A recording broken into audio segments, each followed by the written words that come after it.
Frecuencia educativa.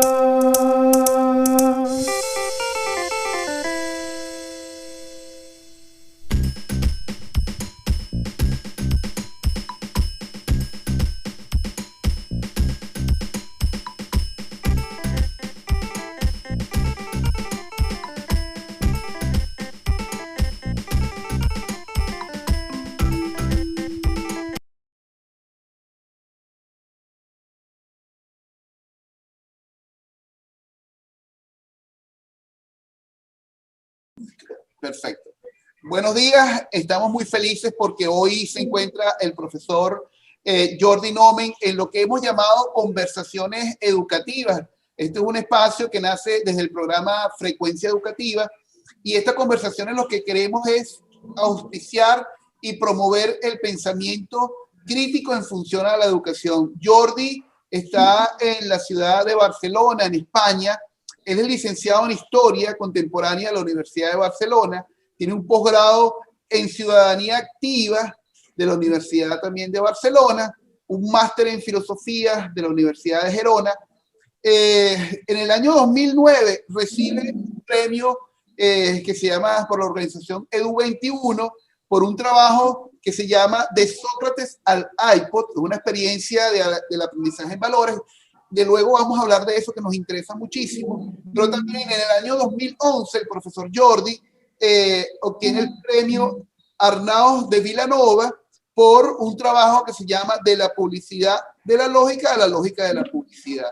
También forma parte de un grupo, Grupo IREF, que es una asociación que tiene un convenio con la Generalitat de Cataluña y de la Universidad de Girona para formar profesores.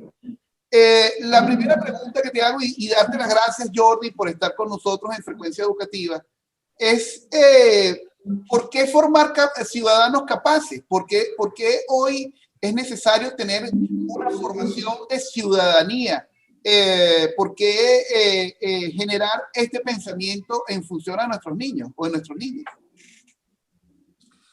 Pues muy bien, en primer lugar, Víctor, darte las gracias por esta oportunidad de compartir con los venezolanos y otras personas que nos oigan y venezolanas este encuentro. Y contestando un poco a tu pregunta, yo creo que la ciudadanía es una necesidad porque la democracia nunca está construida del todo. Esto lo decía Aranguren, que era un gran filósofo, decía que en el momento en que damos la democracia por construida totalmente, se empieza a deconstruir. Y esto era una reflexión muy interesante con la que estoy muy de acuerdo, ¿no? La democracia, como ideal, está en construcción permanente y, por lo tanto, se adapta a los contextos que se va encontrando, sociales, temporales, históricos. Entonces, necesitamos ciudadanos que sepan trabajar dentro de esta democracia.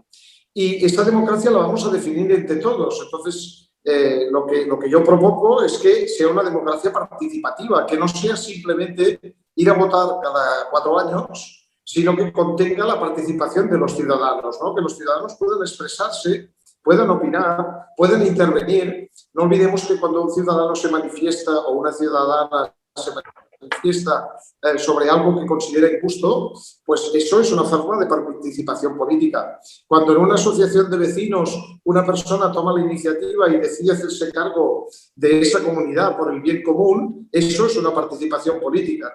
Necesitamos gente que se implique, porque las cosas no se hacen solas y la democracia no se mantiene en pie sola.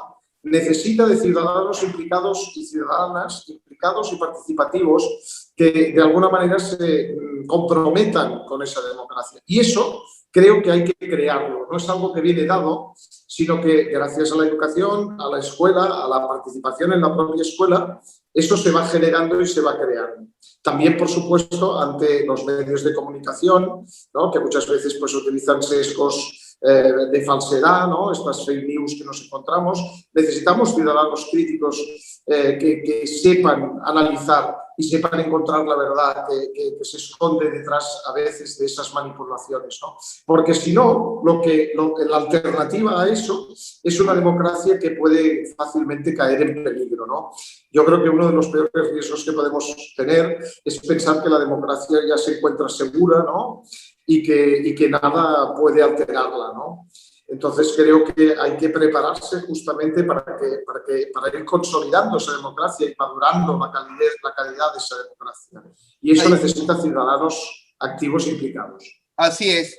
Las escuelas son como esos pequeños, o ese campo de experimentación, tomando en el buen sentido de la palabra, porque bueno, en las escuelas tenemos proyectos de sexualidad, tenemos proyectos de tecnología, tenemos proyectos de lectura, de planes lectores, de planes, pero reflexionando, en el caso de Venezuela, voy a hablar de Venezuela, no sé en España,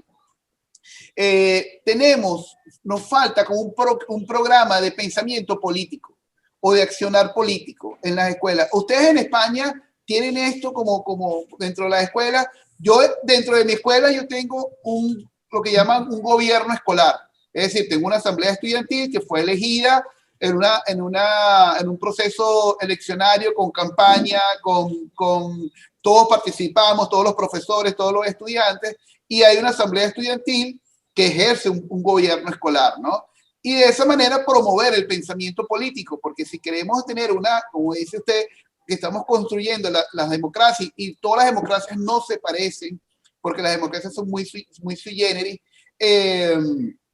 cómo trabajarlo de las escuelas, y cómo trabajar esto como un eje transversal para que exista un pensamiento crítico en función a la ciudadanía y a la política, ¿no?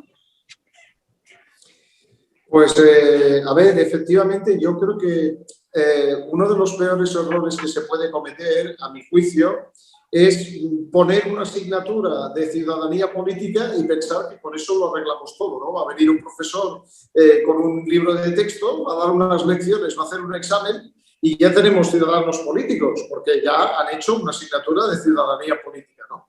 Esto creo que es un gran error. Es decir, las escuelas, si quieren promover esa ciudadanía activa de la que estamos hablando y participativa, lo que deben hacer es abrir canales de participación al alumnado, al profesorado, al centro en general, ¿no?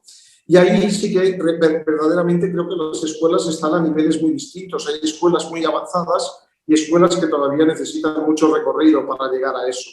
Pero claro, hay que entender que los valores se transmiten, no se enseñan.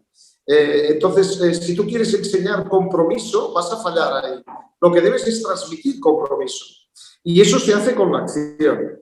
Por ejemplo, yo creo que cualquier alumno de cualquier escuela debería poder irse al director de la escuela y proponerle alguna mejora. Debería tener, por ejemplo, este canal abierto, ¿vale? Por ejemplo, en mi escuela tenemos un programa que se llama Somos lo que hacemos, que es exactamente eso, ¿vale? Somos lo que hacemos. Cualquier alumno, y particularmente se recomienda a los alumnos que lo hagan en grupo, precisamente porque entonces han reflexionado, han pensado previamente, han hablado entre ellos y ellas, han decidido unas iniciativas, pero entonces saben que tienen abierta la puerta al director para poder exponerle. Y el director no dice, muy bien, muchas gracias, me ha gustado mucho esta exposición. Vale, pues venga, ya os podéis ir a clase, estoy muy contento. Sino que el profesor, el director en este caso, adopta el papel de gestor de ese programa. Les dice, perfecto, ¿qué necesitamos para hacer eso que proponéis? ¿Qué necesitamos? Vamos a ver si podemos conseguirlo, ¿vale? Y el objetivo es desarrollar a la práctica eso que se quiere, ¿no? Por poner un ejemplo, pues unos niños pequeños estudiaron la sangre en quinto de primaria y se fueron al director porque ellos habían entendido a partir de ese proyecto, porque era un proyecto, no era un tema, era un proyecto, habían entendido que el país necesitaba más donaciones de sangre. Entonces se fueron al director y dijeron, hombre, desde la escuela no podríamos favorecer que los padres dieran más sangre.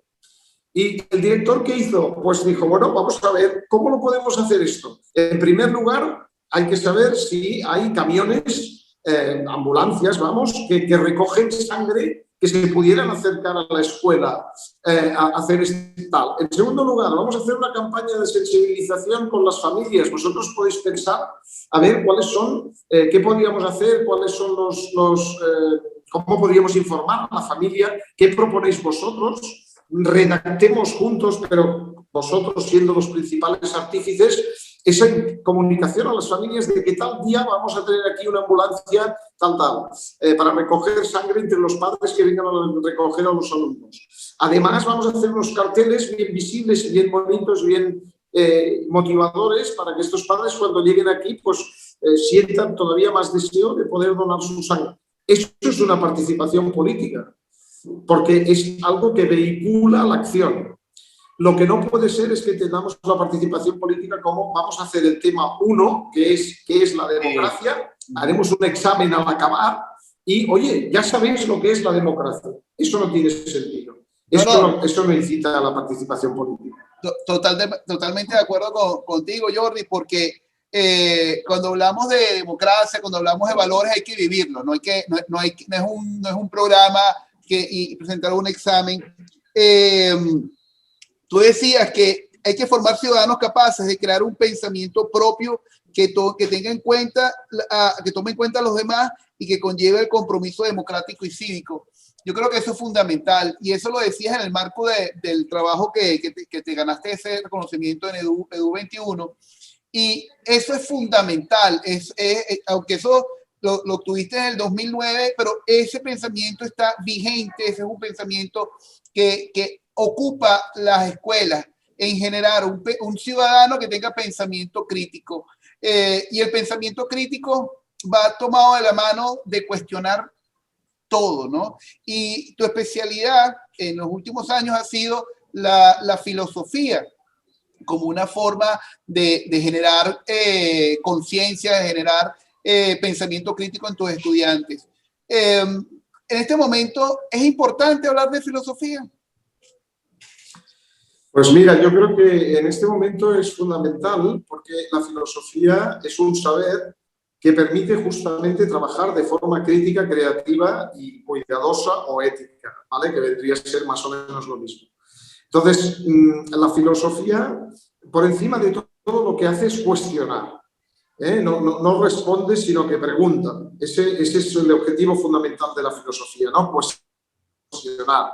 De hecho, la propia palabra filosofía, que quiere decir acercarse al saber, amar el saber, no quiere decir convertirse en sabio, porque eso es prácticamente imposible, ¿no? Pero acercarse a la sabiduría quiere decir justamente cuestionarse lo que vemos, lo que se nos presenta, lo que se nos indica, lo que se nos dice. Y eso requiere una práctica. Entonces, la filosofía, además, tradicionalmente, históricamente, a la práctica, cuando se ha entendido como una práctica, ha consistido precisamente en el diálogo filosófico. Y ahí está justamente en ese binomio reflexión-diálogo donde se fundamenta el pensamiento crítico, ¿no? Pensamiento crítico es interioridad y exterioridad. Es interioridad en el sentido de que es comprensión del mundo por uno mismo, ¿vale? Reflexión, por lo tanto, preguntas que uno mismo se hace y que intenta buscar en la realidad y en las ciencias y en los otros saberes pues evidencias que respondan a esta pregunta que tú te has hecho, pero falta un elemento para el pensamiento crítico que es someterlo al juicio de los demás, dialogar con los demás. Entonces, la filosofía empezó con Sócrates. ¿Y qué hacía? Bueno, no es cierto, pero vamos, Sócrates, ahora lo he dicho una vez, pero que digamos que Sócrates es el gran maestro de la filosofía, vale, hasta ahí lo puedo decir. ¿Y Sócrates qué hacía? Pues eso, dialogar con los demás, ¿no? Intentar buscar sus propias certezas y al no hallarlas en sí mismo, pues dialogaba con los demás para ver si entre todos podíamos construir algo, ¿no? Yo creo que el diálogo en comunidad y la reflexión interiorizada de ese diálogo es la base para el pensamiento crítico, ¿vale? Creo que eso es la base para el pensamiento crítico. Muchas veces lo que nos suele faltar es ese diálogo. Y además, fíjate, me atrevo a decir un diálogo con voces distintas, con voces discrepantes de lo que yo pienso. Que esto es lo que no nos permite el sistema algorítmico actual que tenemos, ¿no? Tecnológico. En el momento en que entramos en el sistema móvil, las noticias que vamos recibiendo se van sesgando hacia lo que yo quiero oír, hacia lo que yo presto atención. Y en ningún momento me presentan las opiniones discordantes. Y claro, las opiniones discordantes son riquísimas porque me ponen en cuestión y me obligan a matizar y me obligan a tener en cuenta otros contextos que no son el mío y que yo desconozco. Y el pensamiento crítico se crea así, por supuesto. Si tú eliminas la disensión del pensamiento, no hay pensamiento crítico, te quedas con un pensamiento único que va en una única dirección. Entonces, yo creo que es muy importante dialogar con los demás y además con voces distintas, discrepantes, diferentes, no con quien piensa lo mismo que tú, que también está bien, ¿no? Pero que ahí poco vas a aprender. Y en cambio, con quien piensa distinto, puedes aprender mucho porque vas a ver cosas que no te esperabas, ¿no? Y sintonías que vas a tener que te obligarán a matizar y a razonar a fondo, ¿no? Esto para sí, mí totalmente de acuerdo. Es fundamental en el pensamiento crítico. En este momento estamos conversando con el profesor Jordi Nomen desde la ciudad de Barcelona, en un ambiente cálido muy interesante. Profesor Jordi, las escuelas han trabajado como escuelas preindustriales, incluso hasta medievales, trabajando parceladamente el conocimiento en matemática por acá, historia por allá, civismo por allá, entonces no lo ven como un conjunto, como un constructo, ¿no? En ese sentido, ¿cómo llevar sus ideas de trabajar pensamiento crítico en función a la escuela? Es decir, cuando el profesor de historia, filosofía, matemática, química, biología o física se pongan de acuerdo en que el conocimiento es uno. Y cuando el conocimiento es uno, podemos trabajarlo de diferentes ópticas para que ese niño pueda alcanzar ese pensamiento global y empezar a cuestionarse. ¿Cómo trabajar eso en la escuela? Porque entiendo que usted trabaja en una escuela que es de avanzada, de innovación, la escuela Sadaco, que además me parece a mí que es una escuela de cambio, que desde que usted ve la página web y usted se mete a navegar en su Instagram, se ve que hay una escuela con un propósito de cambiar el orden establecido, ¿no?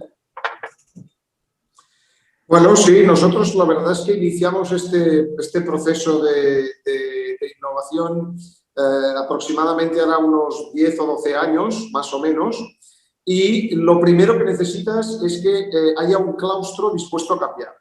Esto parece que sea algo muy fácil, pero es bastante difícil, ¿vale? Es la parte difícil, ¿eh? El factor humano siempre es la parte difícil, ¿vale? del desarrollo, ¿no? Entonces, en el momento en que tienes esto, un factor humano dispuesto a cambiar y adentrarse en lo desconocido, porque ahí está lo difícil, ¿vale? Abandonar la seguridad que nosotros tenemos de entrar con nuestro libro y nuestro cuaderno y decirles a los alumnos qué es lo que tienen que anotar, eso es una seguridad extrema, ¿no? Ahí no tienes ningún problema.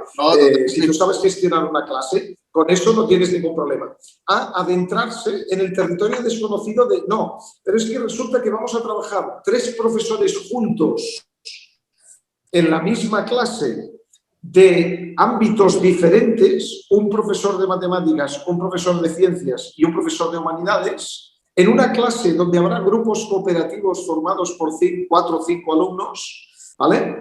Y les vamos a encargar una serie de retos interdisciplinarios que forman parte de un solo proyecto, ¿vale? Y por lo tanto, por ejemplo, por poner un ejemplo, pues, oye, el proyecto, yo qué sé, pues va a ser el universo, ¿vale? Pero en ese proyecto del universo vamos a entrar filósofos que hablaremos de qué decían, no hablaremos, que les propondremos retos respecto a qué decían los filósofos sobre el universo, van a entrar matemáticos, van a entrar personas de ciencias naturales y les vamos a promover una serie de retos.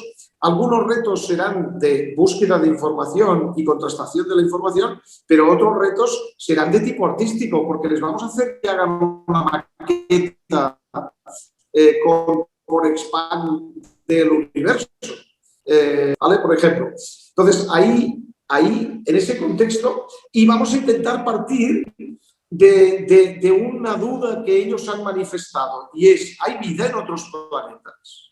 ¿Vale? Esto que les ha interesado, esta duda. Entonces, ¿Cómo se hace eso? Pues ya lo vas viendo, ¿no? Es muy complicado porque necesitas, por un lado, diseñar retos que no están propuestos en los libros de texto, porque no están, que sean retos interdisciplinarios donde se concatenen diversas disciplinas, que los profesores trabajen juntos en la misma aula, ¿vale?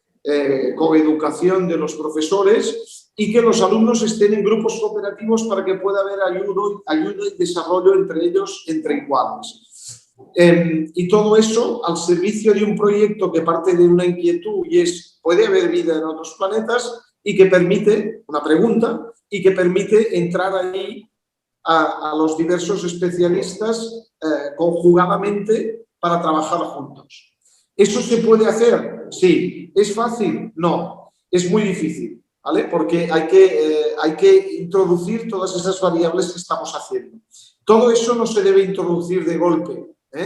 Podemos ir poco a poco en ese proceso. Mira, hay una cosa muy sencilla que quisiera proponer a todas las escuelas del mundo, que sería la siguiente.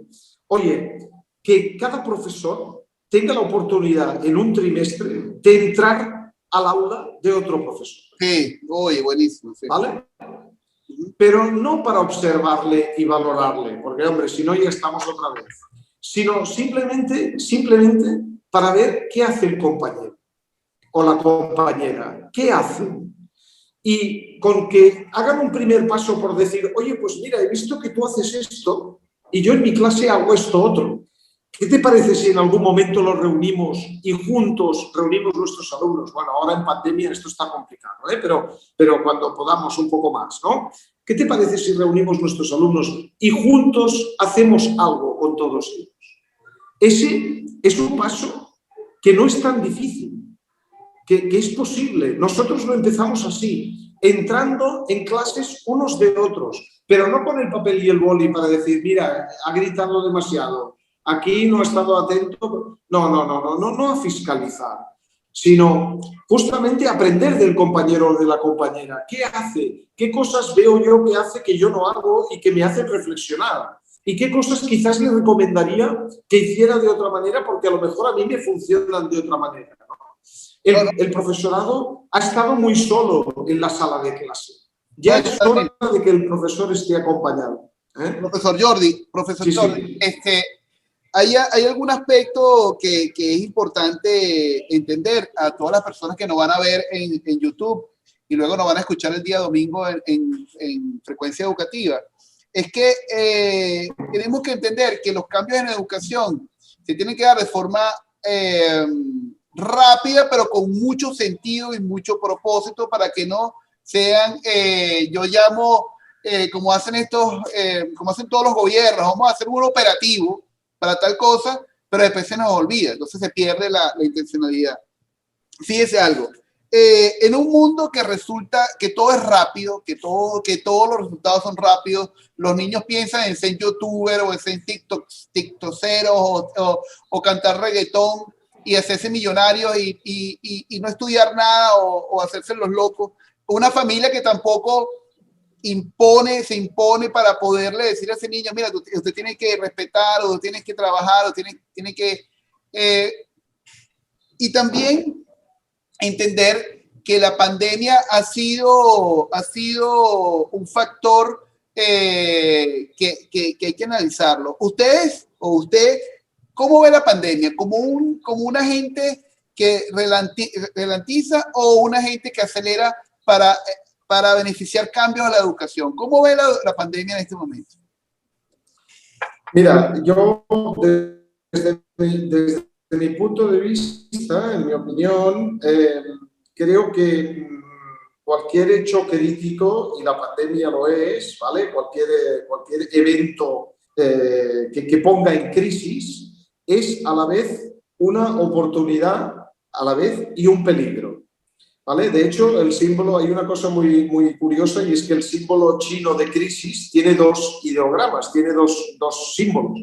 Y uno es peligro y el otro es oportunidad. Me parece una definición de la crisis magnífica, ¿no? Estamos en una crisis pandémica y eso tiene un peligro y una oportunidad, ¿vale? Para mí el peligro se encuentra en, oye, hay tenemos una pandemia, más vale que nos encerremos en lo conocido, más vale que nos salgamos de la seguridad, más vale que predomine ante todo lo que ya sabemos que más o menos vamos haciendo, lo malo conocido, ¿vale?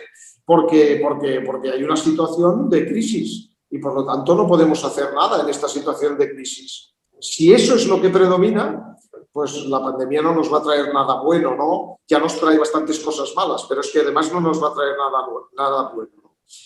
La pandemia también puede ser una oportunidad para decir, oye, reflexionemos un poco.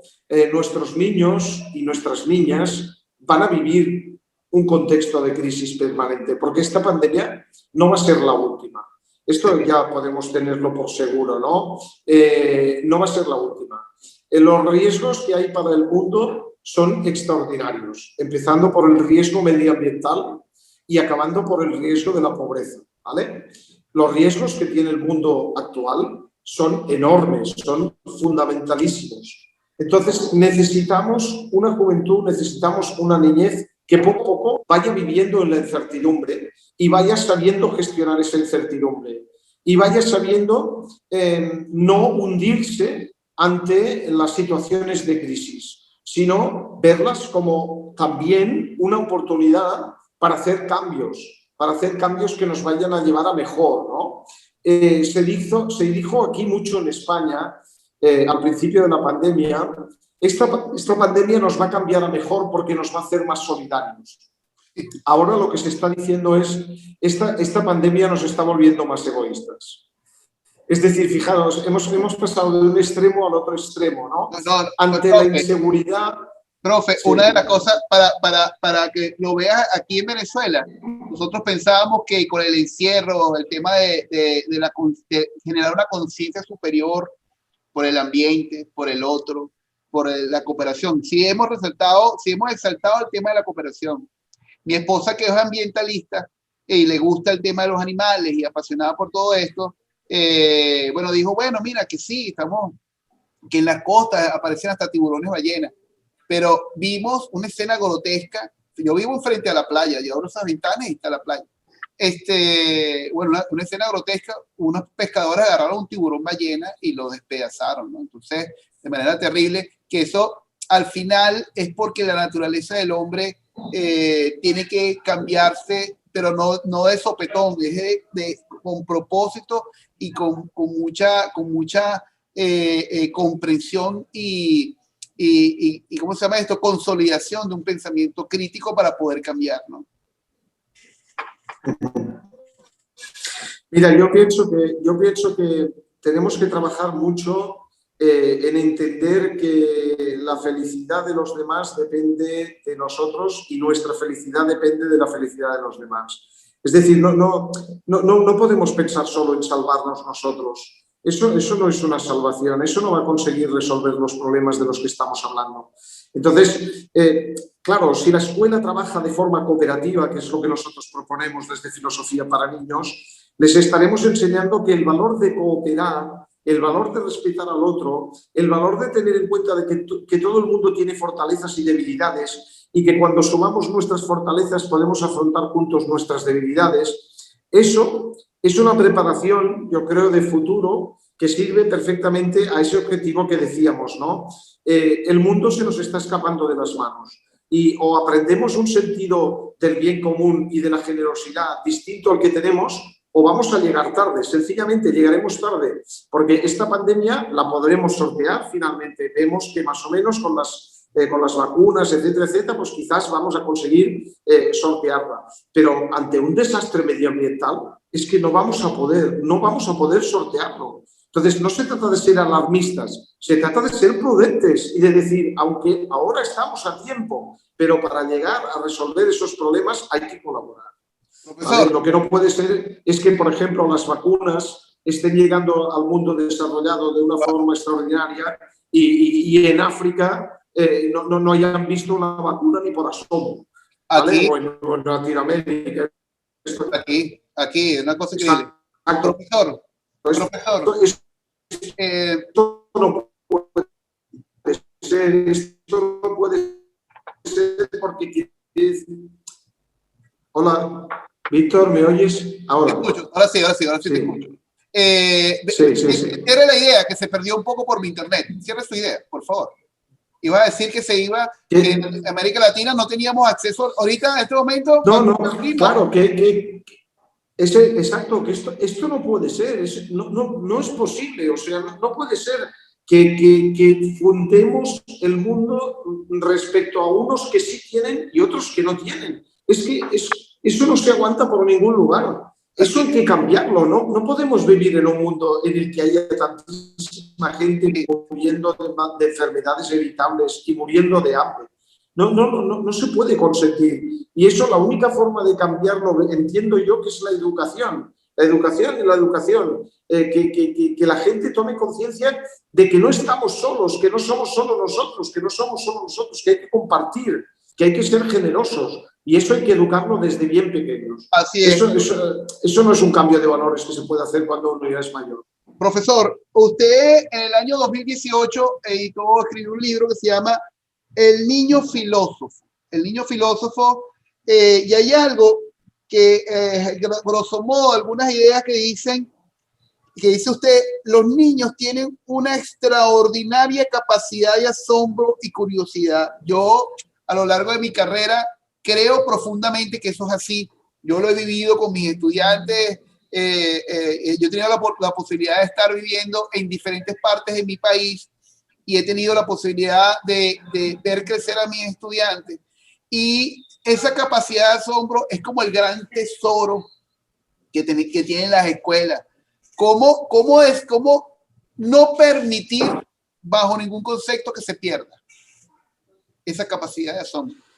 Pues claro, pues mira, yo creo que, a ver, el problema es que esta capacidad de asombro que tenemos los seres humanos de serie, y que cuando son los niños y las niñas muy pequeños, 4 o 5 años, lo vemos continuamente durante todo el día, cuando llegan a una determinada edad,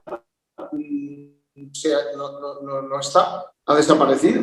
Entonces, claro, se puede pensar, bueno, la adolescencia, que las hormonas, que tal, pero no puede ser que desaparezca de esa forma tan rotunda, porque además eso es necesario para la supervivencia, ¿vale? La admiración y la curiosidad son el fundamento del aprendizaje. Si no existe eso, no existe aprendizaje. Es muy difícil que el aprendizaje se dé, aparte de las emociones, que también son fundamentales para el aprendizaje. Yo creo que ¿cómo podemos evitar que, pues, de entrada, no coartando, no ayudando más allá de lo necesario a los niños? Eso es algo que los docentes deberíamos repensar. Es decir, hay veces, y los padres y las madres creo que también, hay veces en que nos queremos proteger tanto a ese niño o a esa niña que no le dejamos experimentar. No, que esto tiene peligro. No hagas esto. Ten cuidado. Haz esto así. Cuando el niño busca una respuesta, le damos la respuesta antes de que acabe de formular la pregunta. El pensamiento autónomo no se fomenta de esa manera, ¿vale? Ni el pensamiento creativo. Fíjate, hay algo muy evidente, ¿no? Un niño pequeño, tú le dices que dibuje un caballo y que va a dibujar un caballo con alas. Sí. Por ejemplo, ¿vale? ¿Qué suele suceder? Pues que el adulto que está al lado de ese niño le dice, no, hombre, no, pero es que esto no es verdad. No, hay caballos con alas. Y ese niño dice, ah, vale, no, ya, claro, pero es que yo lo he dibujado porque me lo imagino. Ya, hombre, pero imaginarse cosas que no existen, esto no vale la pena. ¿No ves que estás perdiendo el tiempo? Tienes que entrar en la realidad. Este discurso es demoledor, porque ese niño, esa niña va a entender que imaginar, ser creativo, es algo malo. Hay que evitarlo, hay que tocar de pies en el suelo. Nunca más va a volverse a ser creativo. Nunca más se va a preguntar nada porque le estamos coartando la posibilidad. Está bien que sepa que no hay caballos con alas, me parece estupendo, pero también hay que incentivarle a decir, pero está muy bien que imagines cosas que no existen, que las imagines, que recrees, porque ese es el fundamento de la literatura, por ejemplo. Imaginarse un mundo nuevo que no existe y recrearlo. Entonces, si no les dejamos oportunidad para que experimenten la creatividad, nunca van a ser creativos. Si no les dejamos la oportunidad para que hagan preguntas y nosotros no les demos la respuesta inmediatamente, nunca van a ser críticos. Yo es que a un niño que hace una pregunta, lo primero que le preguntaría es, ¿y tú qué piensas? No decirle, ¿por qué pasa esto? Y darle la respuesta. Pues pasa por esto. Porque ya está, ya le hemos dado. No quememos etapas, no queramos hacerlos mayores ante este tiempo. Claro. Tienen que vivir su niñez. Y su niñez pasa por esos momentos de desconcierto, por esos momentos de aburrimiento, por esos momentos de frustración. Parece que queremos que sean perfectos cuando nacen y que ya nunca se equivoquen, no tengan frustraciones, no se aburran. Mal favor, porque si hacemos eso, les vamos a matar la crítica y la creatividad. Hay que dejar que se equivoquen y entonces analizar juntos qué podemos aprender de ese error, ¿vale? Pero no podemos intentar que nunca se equivoquen, porque la realidad no es esa, nos vamos a equivocar muchas veces. Estimado profesor, una última pregunta para usted y a manera de conclusión. La educación, ¿hacia dónde va y por qué es tan importante la educación en la sociedad?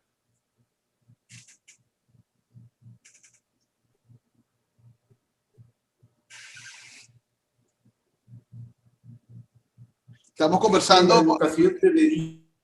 Ajá. Tenemos una pérdida del internet. Estamos conversando con el profesor Jordi Nomen desde la ciudad. Sí, ¿me oyes, Víctor? Ya te escuchamos. A ver. Ahora sí. Ahora sí, ya. Debería cumplir dos funciones. Hay una función. ¿Me oyes, Víctor? ¿Sí? Tengo mi internet ¿Víctor? caído, Hola. tengo el internet caído. Ahora sí. ¿Vale? Sí, ahora sí, ¿me oyes? ¿Sí? Vale, no, te decía que la educación yo creo que debe cumplir dos funciones. La primera es una función personal y la segunda es una función social. La función personal es el cultivo de la interioridad de la persona, ¿vale? La persona, mediante la educación, genera una fortaleza interior, ¿vale? Y para eso se necesitan las letras y las humanidades, sobre todo, y se necesitan las ciencias también, ¿no? A través de ese pensamiento crítico, creativo y cuidadoso, una persona consigue la fortaleza interior. Esa fortaleza interior que le va a permitir dos cosas. Hermana, porque el ser humano es frágil y por tanto resistir ante esa fragilidad y por otro lado conseguir de alguna manera que pues, creo, y esa es mi idea, se fundamenta en vivir la belleza, en vivir la comprensión del mundo, ¿no? Y para eso hace falta la interioridad, el cultivo de la interioridad, ¿vale? Y la filosofía, las humanidades, las ciencias, la educación, en definitiva, debería servir para eso, ¿vale? Para ser el capitán de mi alma, que decía Nelson Mandela, ¿no? Para mandar en mí mismo, ser el capitán de mi alma, dominar mi propia interioridad y vivir la exterioridad con placer, con plenitud, ¿vale? Y luego está la función social, que es justamente que la educación debe ponerse al servicio de los demás, porque sin los demás estamos faltos de algo que nos fundamenta, que es ese ser social que somos. Necesitamos a los demás y muchas veces vamos a necesitar a los demás, ¿no? Yo les digo a mis alumnos, sois muy jovencitos, pero vamos a hacer un ejercicio. Cerrad los ojos e imaginad cuando seáis viejitos y viejitas, ¿vale? Y cuando os cueste moveros y cuando debáis reclamar ayuda de los demás porque tenéis que hacer esto y no os veis capaces. ¿Verdad que entonces os sentiréis tremendamente agradecidos a esas personas que os cuiden, que estén por vosotros, que os presten atención, que os hablen? Todos vamos a necesitar, hemos necesitado de pequeños y vamos a necesitar, si tenemos la suerte de llegar a mayores, de cuidados de los demás. El hombre solo es muy débil, es un ser muy frágil. Todos vamos a necesitar de los cuidados. Nos debemos a los demás y, por lo tanto, la educación debería potenciar también esa generosidad, esa facultad de servicio que lleva aparejado convivir en sociedad, ¿vale? Y eso debería ir acompañado de un pensamiento político de denuncia de las injusticias, ¿no? Porque eso es una necesidad y un derecho.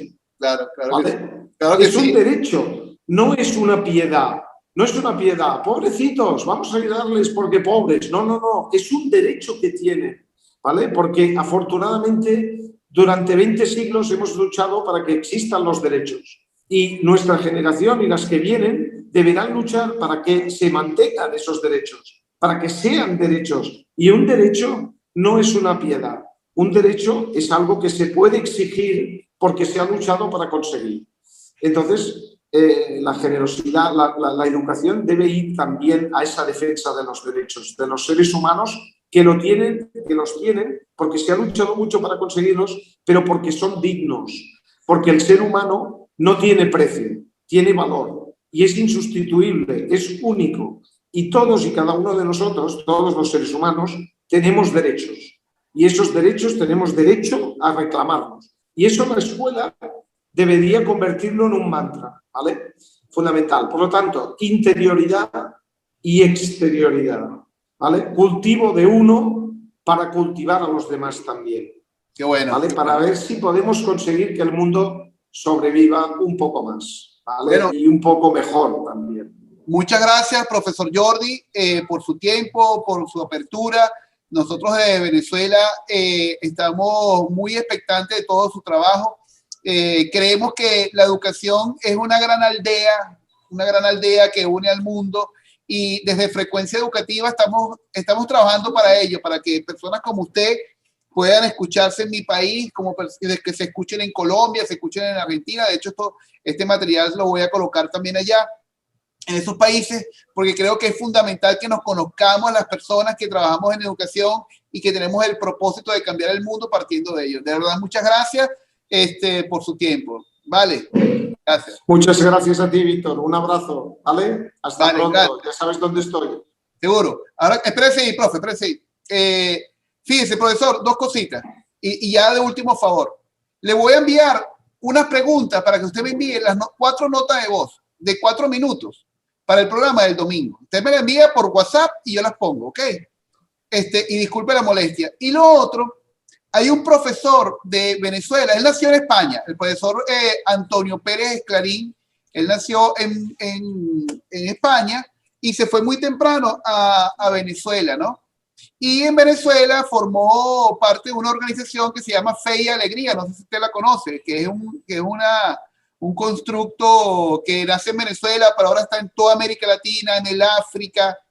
Y él está en Madrid porque, bueno, su hija tiene un tratamiento de cáncer y en Venezuela eso es súper costoso, eso no tiene, terrible, ¿no? Entonces, él es filósofo, él es historiador, educador, y creo que una conversación entre ustedes dos debe ser genial. Si me permite, le puedo dar su teléfono para que lo contacte. No hay ningún problema, Víctor. Déselo y encantado. Es lo que le decía antes. Yo creo que uno aprende mucho conociendo gente diversa, ¿vale? Es la manera de... Ahora, si son gente que además comparten tu mismo sueño, pues, hombre, evidentemente, pues todavía mejor, ¿no? Porque realmente pues puedes ver pues que no estás solo, ¿no? Que no estamos solos, de hecho. Así es. Porque yo comparto mucho esa visión, Víctor, suya de que el mundo es la educación es una aldea y nosotros vivimos en esa misma aldea, ¿no? Y yo creo que es interesante poder compartir nuestros sueños y también nuestros miedos, porque el miedo compartido resta y el sueño compartido multiplica.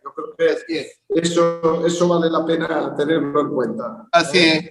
Bueno, profe, muchas gracias, un gran abrazo. Muy bien, cuando esto pase, a mí me gusta España y me gusta mucho Barcelona, nos visitaremos y nos tomaremos un café o un vinito por allá. Vale, hasta luego.